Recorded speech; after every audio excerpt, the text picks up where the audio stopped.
Ravi de vous recevoir au Carlton en 2009 pour notre 5e année de vente aux enchères publiques dans ce cadre prestigieux de Cannes. Le Penseur de Rodin, taille monumentale, et c'est la première sortie en vente aux enchères publiques. Alors sur la croisette en front de mer et dans les jardins du Carlton, on peut voir le 2 de Indiana qui représente l'enlacement et le couple. On peut également voir un artiste français, la cabine téléphonique, par Barrelier, une pièce unique d'Armand, intitulée Plan de grâce, et ce sont en vérité une accumulation de cylindres de machines à laver des années 1980. Côté hôtel, une pièce remarquable de César qui s'appelle Femme à Ailette, 1980, suivie d'un petit Fari et l'arbre spécialement conçu pour cette vente du Carlton par Marcello Logucci. Il s'agit d'un arbre au papillon en céramique et métal.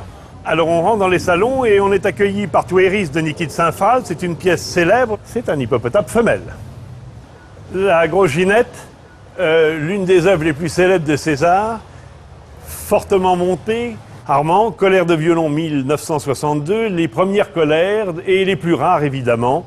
L'une de nos œuvres maîtresses de cette exposition qui comprend plus de 1000 numéros, Basquiat, 1983, sans titre, Magritte, la découverte du feu, 1959. Il s'agit d'un petit chef-d'œuvre de l'artiste qui vient de recevoir les honneurs de Belgique avec l'ouverture de son propre musée.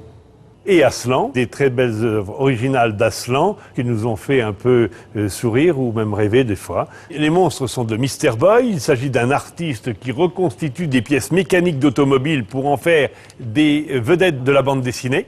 Pas de vente à Cannes sans bijoux, une montre magnifique en diamant par Vacheron Constantin et une paire de boucles d'oreilles en émeraude par Reposi de 60 carats d'émeraude chacune environ. Dans une des vérandas du Carlton, devant la baie de Cannes, cette paire de vases monumentaux en porcelaine de Chine, ce sont des modèles de Caffieri, exceptionnels par leur qualité, mais exceptionnels également par leur taille. Une paire de commodes d'après les modèles de Cressan, exécutés par l'un des plus célèbres menuisiers du XIXe siècle, François Linck. Cette bibliothèque est exceptionnelle.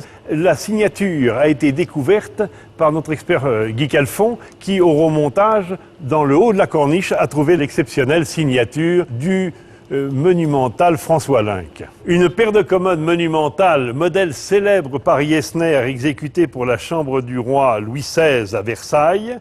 Et au-dessus de ce magnifique piano plaqué de malachite, probablement en provenance de l'Oural, nous avons l'une des pièces maîtresses de cette vente, un grand lustre monumental en cristal de Baccarat, modèle créé en 1855 pour l'exposition universelle de Paris. C'est une pièce somptueuse qui attend un palais ou une riche demeure pour l'accueillir.